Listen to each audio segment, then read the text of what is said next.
sur la chaîne Petit Jab.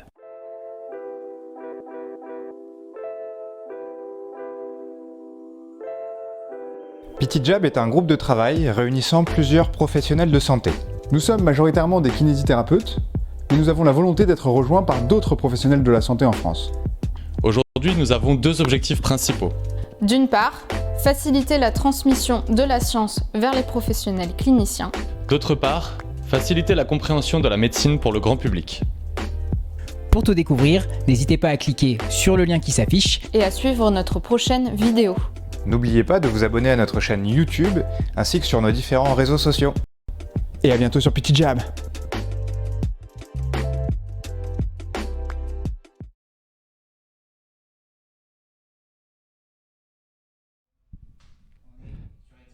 Bonsoir à tous, bonsoir à tous les Jabbers, j'espère que vous allez bien ce soir, j'espère que vous m'entendez. Alors on a toujours ce petit problème de son, donc n'hésitez pas à nous dire rapidement dans les micros quand vous nous entendez parler s'il faut qu'on baisse le volume, diminue le volume, voilà. J'espère que vous allez bien ce soir. On va parler aujourd'hui d'un sujet qui est très intéressant. On va parler de l'alimentation végane. Du coup, ce soir, il y a Top Chef. En plus, on est vraiment dans le thème de la nourriture aujourd'hui. C'est absolument parfait. Et du coup, voilà.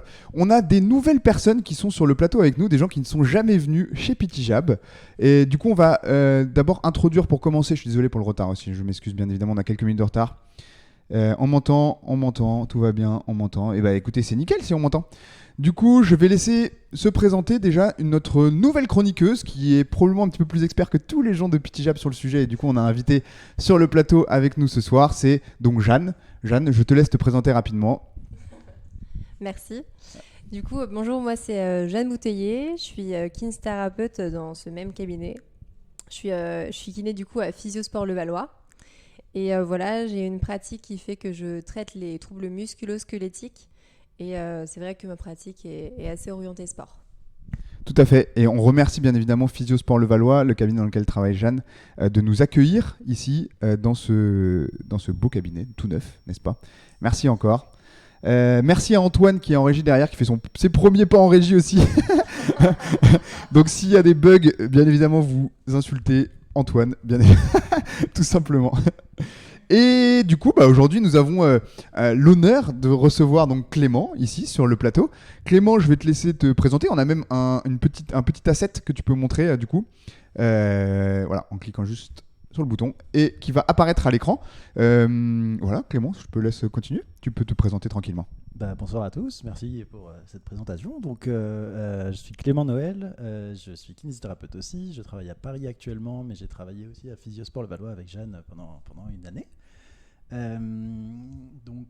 Qu'est-ce que je peux dire de plus ? Je suis aussi l'auteur d'un site internet dont vous aurez probablement le lien quelque part à un moment donné. Tout à fait. Qui permet d'avoir un petit peu du contenu pour les professionnels de santé et pour les patients. Et puis je suis actuellement un master en Angleterre à l'université de Brighton en musculo-squelettique, ce qui fait que ma pratique est aussi très orientée musculo-squelettique et sport. Et voilà. Je crois que tu donnes aussi quelques cours ? J'ai donné aussi quelques cours effectivement dans les IFMK, à la PHP notamment, en quelques cours pour l'anglais et pour les techniques de base. Très bien ça. Et est-ce que du coup le sujet du jour, c'est l'alimentation végane ? Est-ce que tu peux nous dire un peu le cheminement qui t'a amené à être du coup maintenant végane et depuis quand, etc. Oui, tout à fait. C'est vrai qu'on peut se demander un petit peu pourquoi je prends la parole sur ce sujet. Même moi, je me pose un petit peu la question. Il se trouve que j'ai eu un cheminement qui s'est fait au travers de plusieurs éléments dont on va discuter forcément ce soir. Mais c'est vraiment par mon expérience personnelle qu'on m'a invité ici ce soir. C'est parce que c'est un sujet qui m'interroge, qui m'intéresse et que j'ai du coup creusé ces dernières années pas mal. Tout à fait. C'est aussi parce que tu avais les capacités de creuser ce sujet-là qu'on t'a aussi invité et d'aller chercher des informations qui sont vérifiées, quoi. C'est ça, c'est que je me suis pas mal documenté. J'ai commencé par une première étape pendant laquelle j'ai été végétarien pendant quelques années. Et puis j'ai eu une alimentation qui est uniquement maintenant végétalienne depuis presque 2 ans. Et donc pour tous ces termes complexes, on va avoir la chance d'avoir des définitions qui nous seront données par ma chroniqueuse Jeanne. Tout à fait. Dans quelques instants, on va voir les définitions, mais avant, on a une petite, un Jab Secret, c'est notre nouveauté du jour. Et le Jab Secret d'aujourd'hui sur Clément, c'est que du coup, tu passes 90% de ton temps en Five Fingers. Je confirme. Je confirme. suis Au actuellement cabinet, en chaussettes Five Fingers à ce moment précis. Est-ce que tu peux montrer tes chaussettes Five Fingers? Je suis en chemise, mais en chaussettes. Mais c'est génial, les chaussettes Five Fingers, on adore. Du coup, voilà, c'est très bien. Les patients aussi adorent.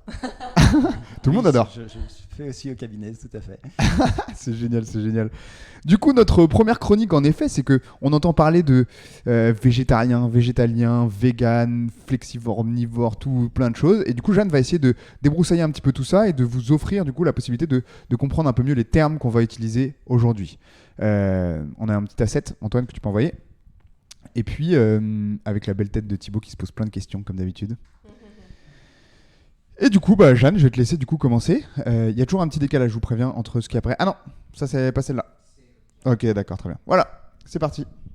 Très bien. Alors du coup, je vais essayer de donner donc les définitions pour qu'on se repère un petit peu et que ce soit plus simple pour la suite donc de l'émission. Donc pour simplifier, on va distinguer 3 grandes catégories donc, de régimes alimentaires. Le premier, c'est le régime omnivore. Enfin, le premier, il n'y a pas de supériorité, mais en l'occurrence, du coup, je le cite en premier.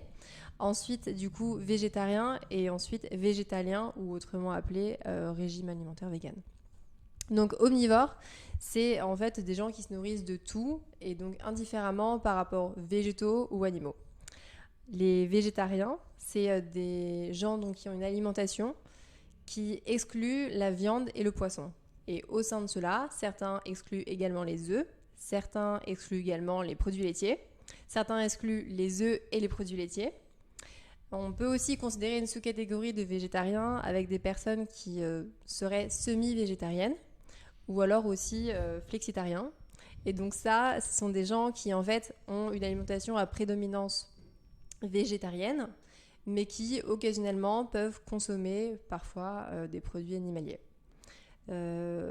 Donc quand je me suis un peu plus renseignée, il semblerait que ce soit sur une limite de maximum 3 fois par semaine. Et pour passer à terminer, semi-végétarien, pour être, ouais, semi. Selon les auteurs, c'est une fois. En fait, ça dépend du contexte et des articles, mais c'est une fois ou 2 à 3 fois. Ok, d'accord. Donc, pour résumer, maximum 3 fois dans la semaine. Et pour terminer, donc, le thème d'aujourd'hui, c'est par rapport à l'alimentation végétalienne ou l'alimentation végane. Et donc, dans ce cas particulier, c'est une alimentation qui ne contient aucun animal quel qu'il soit, ni produit en fait issu de, c'est le terme, de l'élevage des animaux.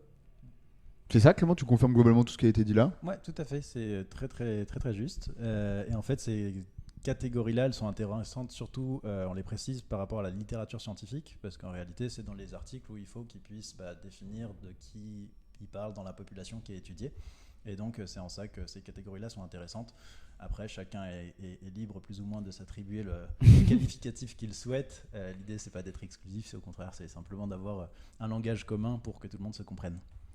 Et d'ailleurs, je tiens à préciser que, excuse-moi, non, vas-y. Mais en soi, c'est l'article de Clément, parce que du coup, le côté vegan et l'alimentation végane, c'est quelque chose que je ne connais pas particulièrement, en tout cas pas avant ce soir.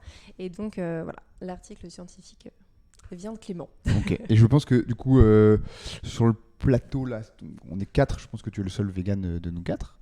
Même si je pense qu'on commence à peu près tous, je sais pas pour vous, Jeanne, mais avoir une sensibilité à essayer de réduire quand même pas mal d'aliments qui proviennent des animaux. Et du coup, voilà. Merci pour ces définitions. Ça met un petit peu au clair. Moi, j'ai une petite question qui vient tout de suite de ça. C'est comment, du coup, qu'est-ce qui différencie globalement le fait de s'appeler végétalien ou vegan? C'est quoi un peu la différence? Est-ce que tu veux que je réponde? Vas-y, Clément. On peut faire un petit point là-dessus. Salut Julie Physio qui est arrivé dans le chat. Il y a la différenciation, c'est que le terme vegan, il est utilisé aussi pour le mode de vie un peu plus général que uniquement l'alimentation, parce que les produits de l'élevage et les produits animaux, on va les retrouver aussi, par exemple, dans le cuir pour l'habillage, on va le retrouver dans la laine, par exemple, on va le retrouver dans d'autres éléments qui ne font pas partie de l'alimentation, mais qui sont aussi des produits issus des animaux. Ok. Donc c'est un peu c'est vraiment plus pour l'alimentation. Et vegan, c'est le lifestyle un peu. Le lifestyle, exactement. Ok, d'accord, très bien, très bien. Dites-nous dans le chat s'il y a des véganes, moi j'en connais, normalement, qui seront présents ce soir. Voilà, très bien. On va enchaîner un petit peu. Du coup, l'idée d'aujourd'hui... Ah oui, j'avais juste une petite information assez insolite. Tu peux mettre la diapo que tu avais mis tout à l'heure. Il y a quand même à Londres, là, un Burger King entièrement vegan qui est ouvert il y a 4 jours. D'accord. Tu savais ça? Non, je ne sais pas du tout. Je crois qu'il y en avait déjà eu un premier en Allemagne. Génial.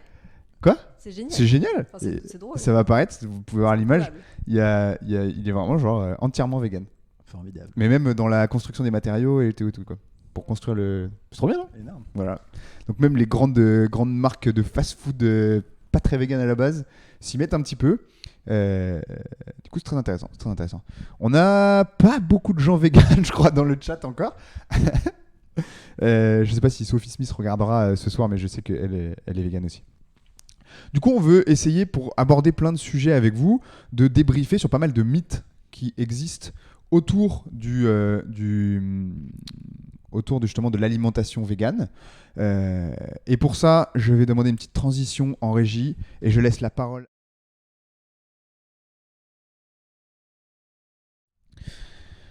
Et du coup, on va avoir un premier vrai-faux qui va apparaître. Et du coup, ça va être... Tu peux afficher la première diapo, tout à fait, ça va apparaître. Donc, je vais vous laisser dans le chat nous répondre à cette première question. C'est, est-ce que si je suis vegan, je vais avoir des carences? C'est ça notre premier vrai-faux. On va laisser un petit peu les gens répondre. Et voilà. En attendant, et comment ça va? Est-ce que vous êtes content d'être ici ce soir?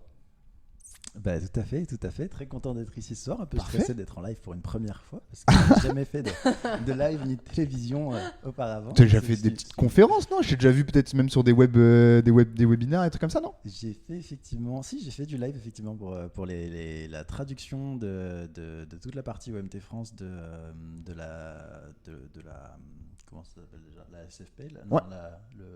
la JFK, Ouais. le congrès de la SFP. Et on avait plein d'intervenants extérieurs, donc si, effectivement, j'ai fait du live, mais c'était de la traduction, donc j'avais pas donné vraiment mon point de vue. Ton propre avis, c'est ça. C'est vrai que c'est pas mal. Alors, on a quelques réponses qui apparaissent.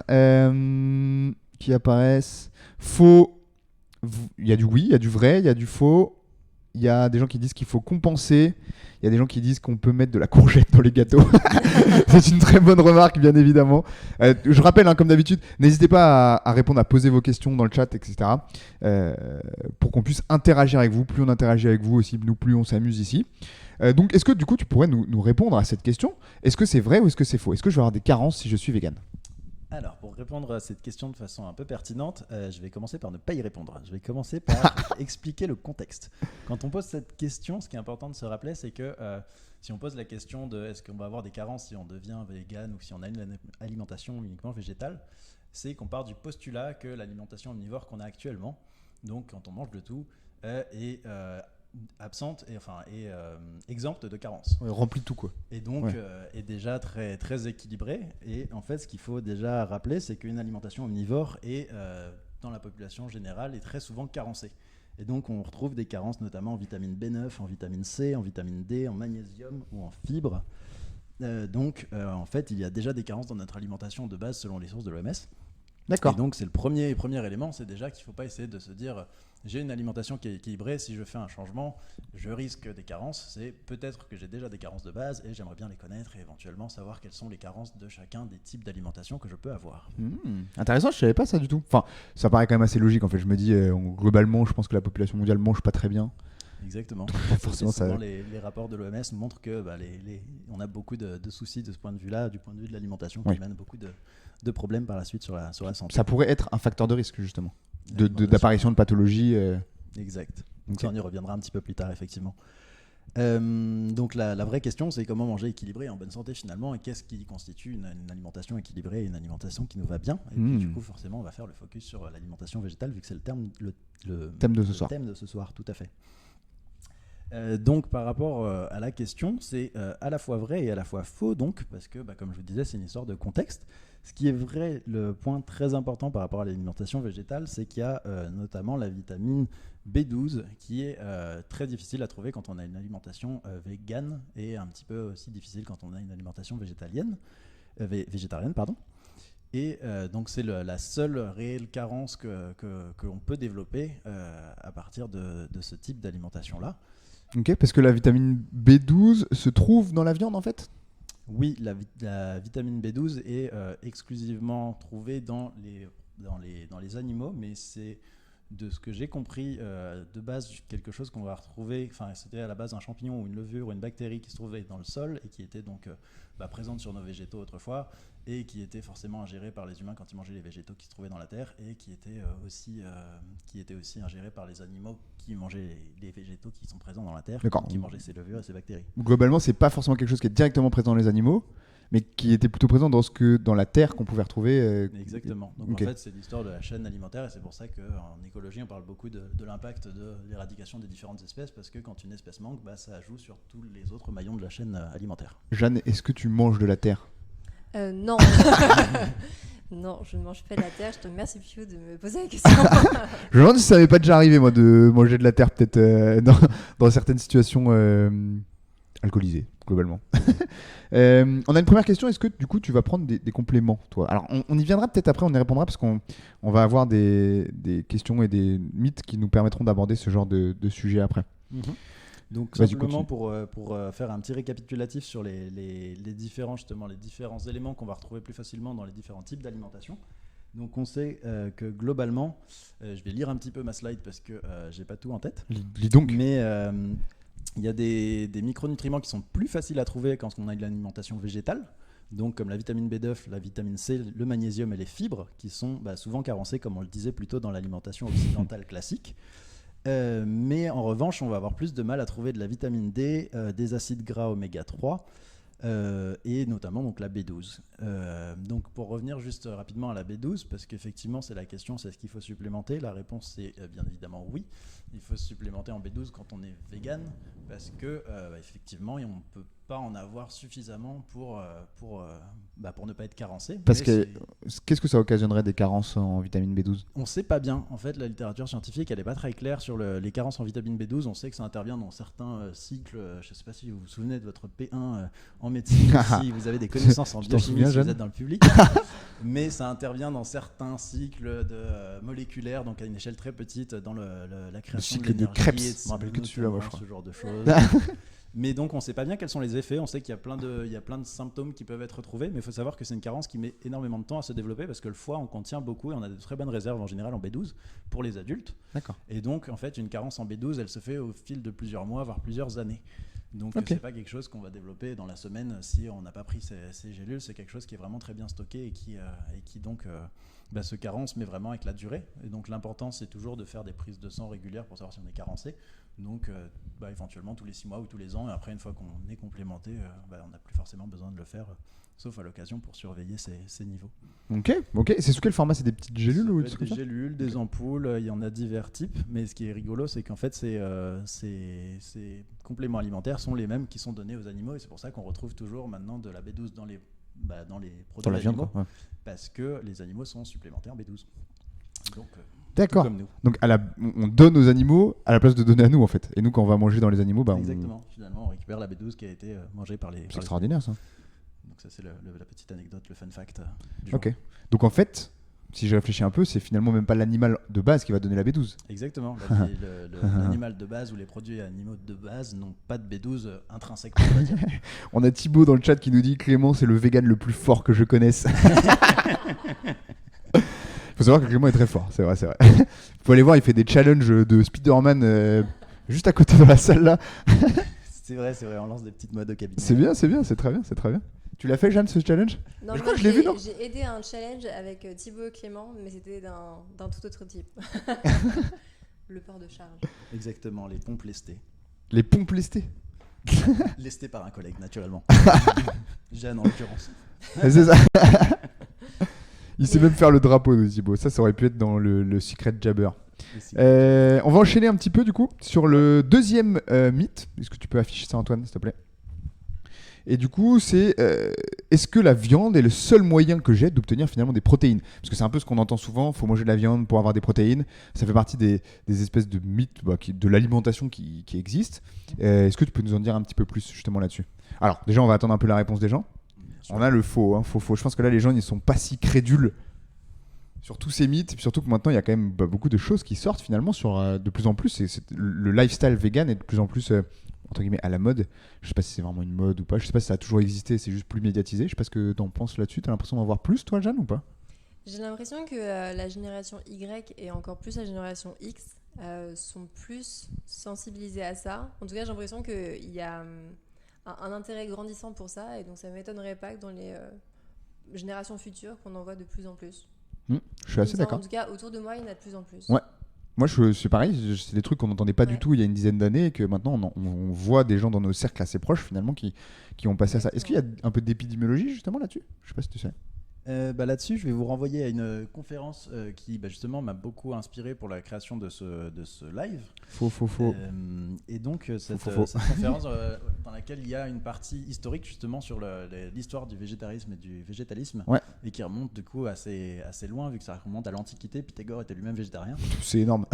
Et même vegan d'ailleurs, parce qu'il bannissait aussi l'usage des sandales en cuir. Donc il C'est avait vrai vraiment le lifestyle vegan à 100%, selon les périodes de sa vie et selon les traces qu'on a, parce que forcément ça remonte à plusieurs milliers d'années, donc on a des sources qui sont quand même relativement ténues, mais on retrouve quand même dans certains textes ce genre de choses. Et donc la conférence en question, je vais juste vous donner le titre que vous puissiez la retrouver. On la mettra sur YouTube.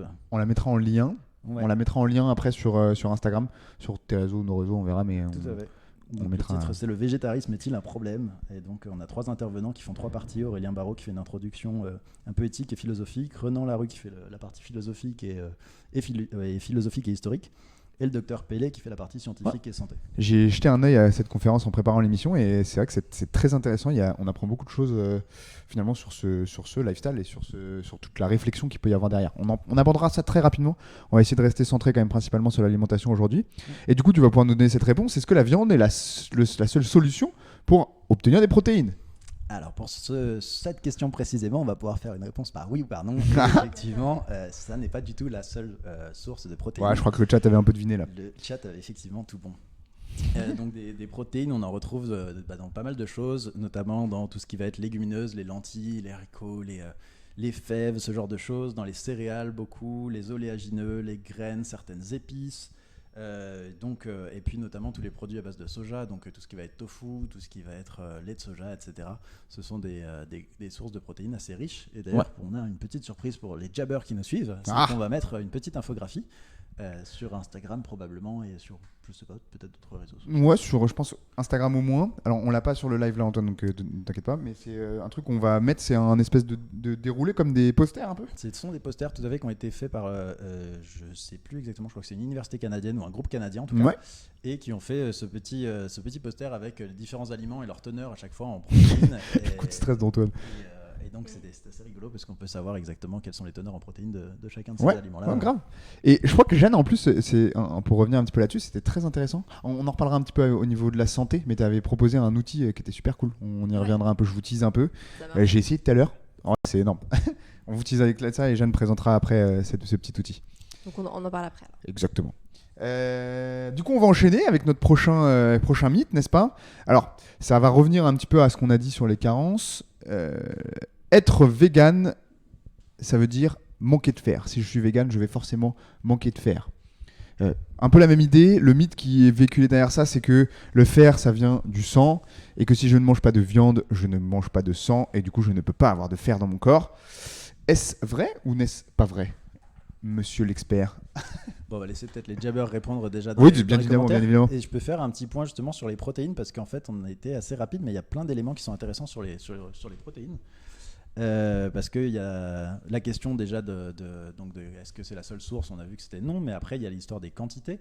Il faut savoir que pour les êtres humains, les quantités recommandées sont 0,66 g par kilogramme de poids de corps par jour pour un être humain classique. C'est-à-dire peu, très, très peu quoi. Et pour les sportifs qui veulent justement un peu plus de masse musculaire, comme Type T, qui nous regarde dans le chat, pour pouvoir faire des drapeaux et des front levers, on peut monter à 1,6 g par kilogramme de poids de corps par jour. Et donc c'est intéressant après pour ça de compter un petit peu ces macronutriments. Donc il y a des outils qui existent pour ça, notamment la table SQL de l'ANSES, qui est l'Agence nationale de santé, et qui répertorie tout ce que vous pouvez imaginer. Donc vous rentrez par exemple dans votre moteur de recherche quinoa, et il va vous donner tous les macronutriments et même certains micronutriments. avec leur pourcentage. On rentre un aliment, c'est ça? Ouais, tu rentres ton aliment et tu peux même mettre le. Genre ensuite, je marque Big Mac. tu peux mettre Big Mac. En général, ça fonctionne plus sur les aliments crus. Après, il y a des applis qui répertorient directement des plats déjà préparés ou des choses comme ça. Mais tu peux avoir donc tes teneurs en glucides, en protéines et en lipides. Et du coup, en fonction de la quantité que tu as mangé, savoir où est-ce que tu en es de tes apports journaliers. Et du coup, ça te compare, ça te place dans tes apports journaliers un peu, c'est ça? Exactement. Et après, tu peux mettre ça dans des applis. Il y a plein d'applis pour suivre un petit peu tes macronutriments. Si tu as envie de compter et que tu es curieux de savoir est-ce que tu es en déficit, est-ce que tu n'es pas en déficit, est-ce que tu manges trop de lipides, pas assez de lipides. Et donc, c'est des outils qui sont très intéressants, je trouve, pour savoir un peu où on en est et où est-ce que. On avait fait justement une émission la saison dernière sur l'alimentation, un petit peu sur les mythes qu'il y a autour de la nutrition, justement. Et on avait abordé un peu ces histoires de calories, de dépasser de calories, etc. Et vous pouvez y retourner sur YouTube, bien évidemment.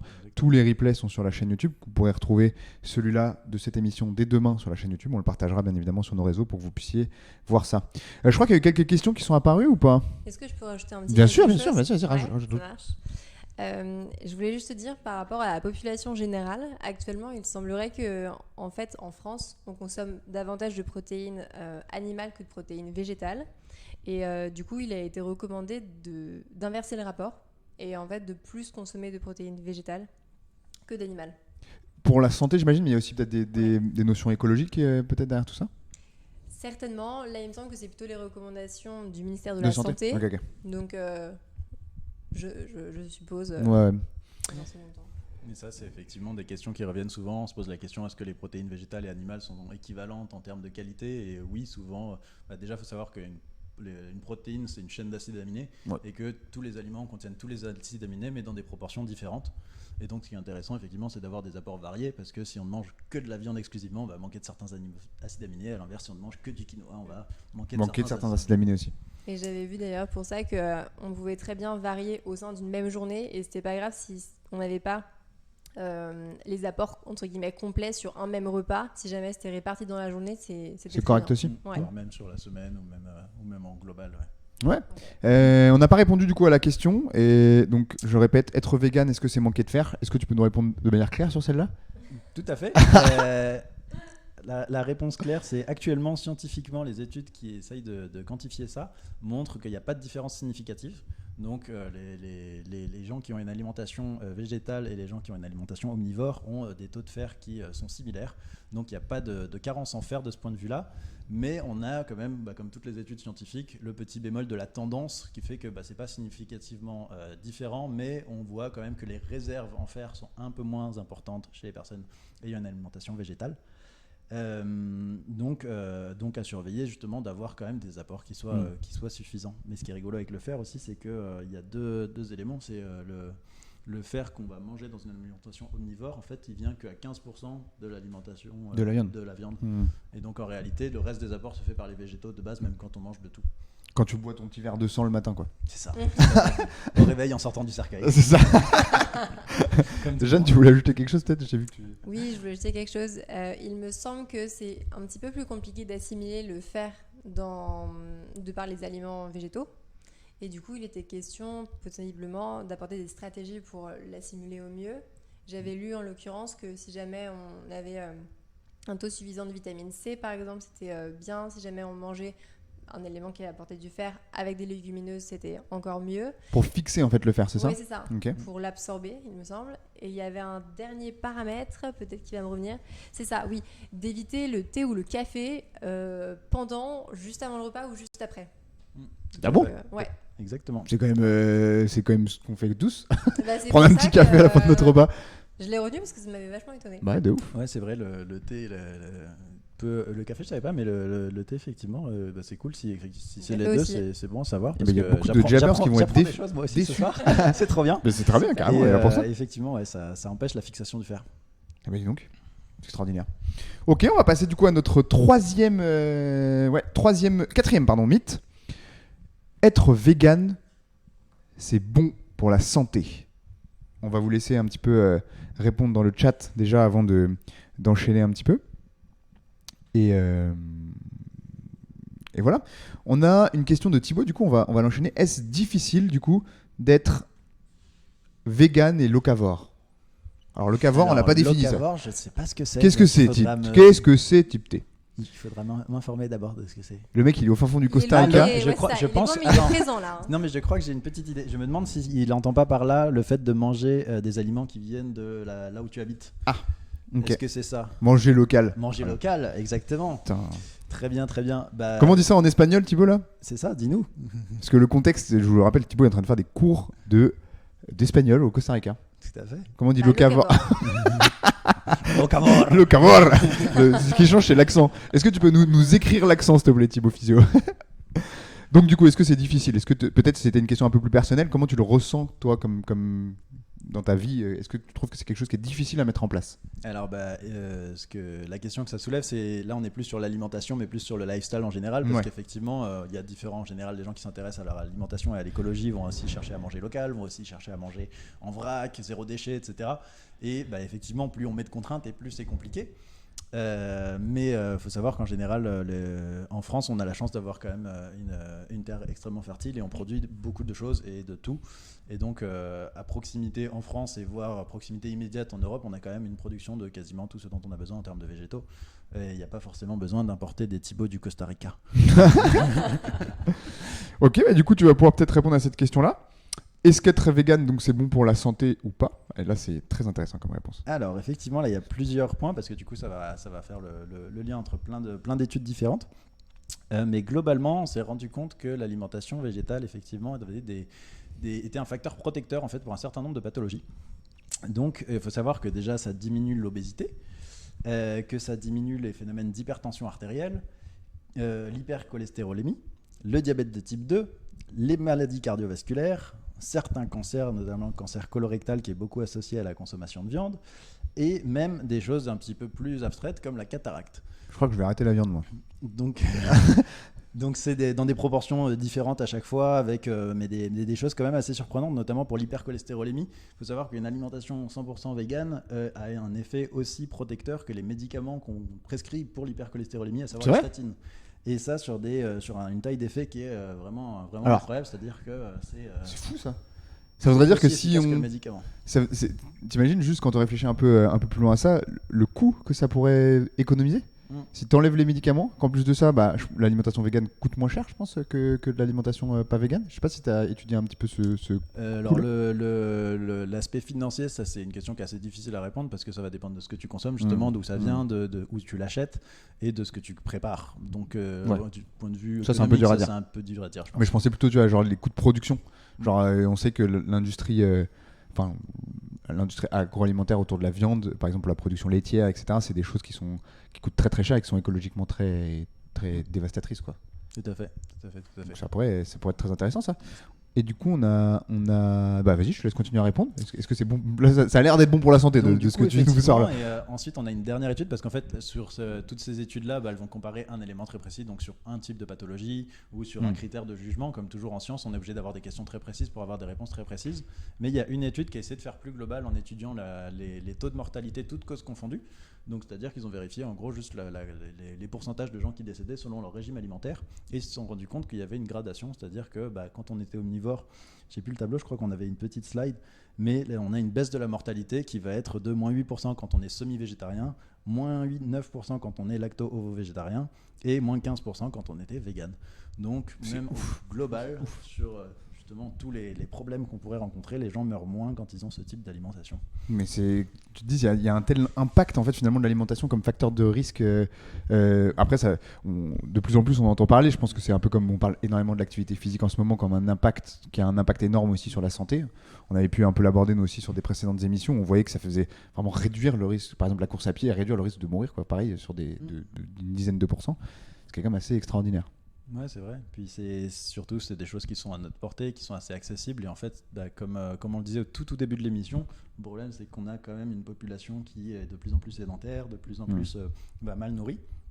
Et c'est ça qui entraîne les plus grandes causes de mortalité dans les pays occidentaux. Et donc effectivement, le fait de changer ces facteurs de vie, logiquement, va avoir un impact sur ces maladies qui sont les maladies prépondérantes tout à fait. actuelles dans nos pays occidentaux. On a des petites questions intéressantes. On nous demande si le poisson c'est mieux que la viande. Ça, c'est une première question de CCVT. Ouais, c'est des questions super intéressantes toujours et très difficiles en même répondre, temps, bien sûr.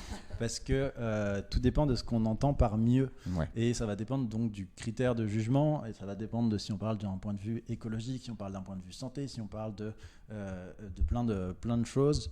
Donc c'est assez difficile de dire ce qui est bien et ce qui est pas bien. Ce qui est sûr, c'est que par rapport à ce qu'on disait tout à l'heure, effectivement, réduire sa consommation de viande peut être un élément intéressant si c'est quelque chose que vous faites, que vous consommez déjà en grande quantité.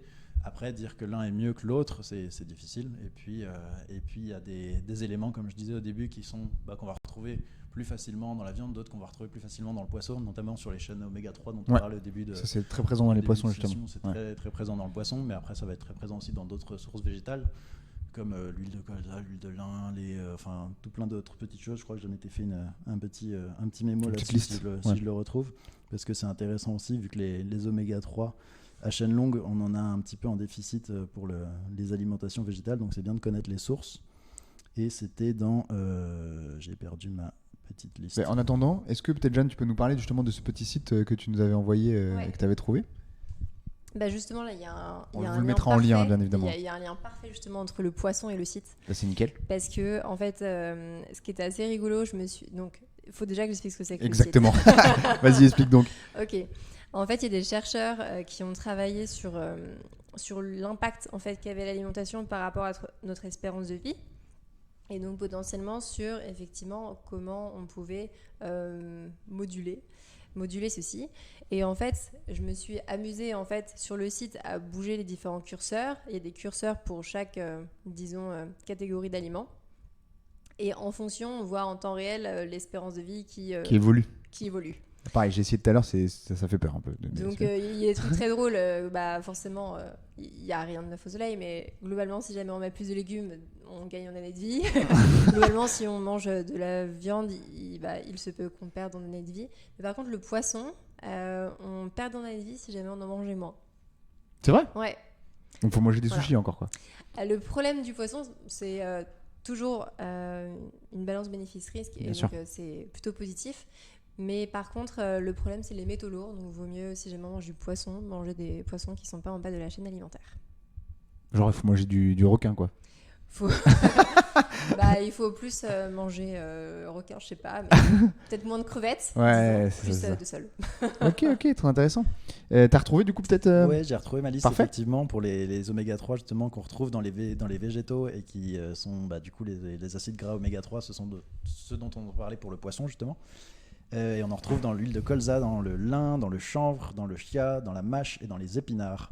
Donc on y pense. Il y a des trucs qu'on peut. Oméga 3 et du gras dans les épinards, et du bon gras visiblement, le même gras que dans les poissons. Très intéressant. On a une question qui est très intéressante de CCVT encore, qui pose plein de questions. Que si on mange de tout sans excès, ça va, et que du coup c'est quelque chose qui va avoir un impact, plutôt positif aussi sur l'espérance de vie, etc. Qu'est-ce que tu en penses ? Est-ce que vous en pensez ?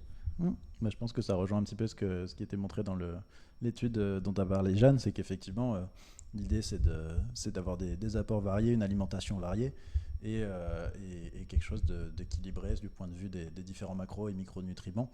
Et donc ça peut se faire quel que soit votre régime alimentaire. Donc c'est sûr que c'est tout à fait possible. D'ailleurs, je crois qu'on avait une petite image, je ne sais pas si elle a été intégrée on peut la mettre. Je crois qu'elle s'appelle 4. Ouais, c'est ça. Donc c'est la Harvard Plate School et ça explique justement les quantités des différentes proportions en fait qu'il faudrait avoir dans son assiette pour avoir un repas qui est équilibré. On vous la transmettra bien évidemment sur les réseaux. Enfin, notez tout ce qu'on doit vous transmettre. Chaque source peut être végétale ou animale ou autre, et donc en tout cas c'est l'équilibre alimentaire, on va dire. C'est trop cool ça. Donc avec les végétaux, les fruits, les sources de féculents, les sources de protéines. C'est bizarre, il n'y a pas de pastis dans l'eau. Tout à fait. Et il y avait une petite question, est-ce que l'alcool c'est vegan ? Tout dépend de l'alcool que vous buvez. Si c'est du rhum scorpion, ou comme on fait à La Réunion, ou chez toi, comme on fait chez toi, du rhum couleuvre, ou là, pour le coup, non. Après, sur les alcools, il y a beaucoup d'alcools qui sont à base de pommes de terre. Vous faites vraiment genre du rhum couleuvre ? du rhum serpent, du rhum scolopendre. C'est-à-dire que tu mets de la couleuvre dans du rhum, quoi. Il y a des gens qui font ça, effectivement. Alors ça, j'ai jamais goûté. Et bah, peut-être Mais c'est pas exclusif à La Réunion, il y a beaucoup d'autres pays. Je pense que Thibaut peut-être nous dira la même chose. En Costa Amérique Rica. du Sud, je crois qu'ils font aussi beaucoup ça. À La Réunion, on n'a pas trop de scorpions, c'est plus le scolopendre. Et je pense que tu bois ça direct que tu parles espagnol, je crois. C'est ça le délire. Et donc, Non, mais au Mexique, dans la tequila, ils mettent souvent des insectes et en fait, normalement, dès qu'on a fini la bouteille, c'est l'invité qui se doit de manger l'insecte et donc voilà. Tu l'as fait du coup? T'as été au Mexique? Non, pas du tout. Non, moi je commence la bouteille. C'est bien aussi. Ok, il va falloir qu'on avance un peu parce qu'il est déjà tard et il y a Top Chef, les amis. Du coup, on va passer. Du coup, il y a plein d'autres questions qui sont très intéressantes. On les prendra et on y répondra sur les réseaux sociaux. Les réseaux sociaux après. Bien évidemment, il y a des questions sur la cuisson, il y a des questions sur l'âge aussi. Est-ce que ça a un impact? Est-ce qu'on peut être vegan très très jeune, etc. Donc on essaiera d'y répondre après sur les réseaux sociaux, il faut qu'on avance un peu. Et du coup, on va terminer avec une petite transition, la transition Doggy Jabs. Elle est en cours, c'est parfait. Et je vais laisser donc la parole à Jeanne. Tu peux rapidement faire une petite dédicace. Mais je voulais en plus, donc c'est parfait. J'allais le faire. Comment je fais? C'est bon? Ouais, c'est parfait. Donc, voilà. Au costaricien, Petite du coup. dédicace. Du coup, Et tu peux du coup après nous envoyer la diapo Doggy Jabs. Comme ça, les jabbers vont la voir en même temps que Jeanne va parler. Et tu vas la voir aussi qui va s'afficher dans quelques instants. Et tu pourras t'appuyer dessus pour nous faire les petites conclusions. Elle va arriver dans quelques instants. Il y a toujours un petit décalage. parfait. On voit Clément faire le pitre. Très bien. Eh bien, si jamais je reprends la présentation de Clément et tout ce qu'il nous a dit. Donc, il semblerait que l'alimentation végane soit plutôt favorable du coup à une bonne santé. Et donc, elle diminue le risque de nombreuses pathologies comme certaines maladies cardiovasculaires, Ouais, tout à fait. certains cancers, entre autres l'obésité. Pardon. Il est cependant important de surveiller certaines carences, notamment la vitamine B12. Et dans ce cas-là, il faut avoir recours donc à des compléments alimentaires pour suppléer ceci. Quoi qu'il advienne, je pense que ce qui est important, c'est de dire qu'il est important de manger varié, équilibré. Et en fait, finalement, c'est d'avoir des bonnes habitudes alimentaires. Je pense que c'est ça qu'il faut garder à l'esprit. Peu importe Et qu'on soit qu'il faut, vegan ou pas en soi. Mais Voilà, c'est ça. C'est d'essayer d'avoir au mieux une couverture des besoins de nos apports alimentaires pour nous assurer une bonne santé. Et je voulais aussi juste dire que effectivement, il a été démontré que limiter la consommation de viande était un comportement protecteur pour la santé et que, pour rappel, l'OMS conseille de manger de la viande, en tout cas de la viande rouge, de se limiter à une fois par semaine. Très bien, j'espère que tous les jammers respectent ce conseil de l'OMS. En général, quand l'OMS produit des conseils, ils sont assez bien vérifiés.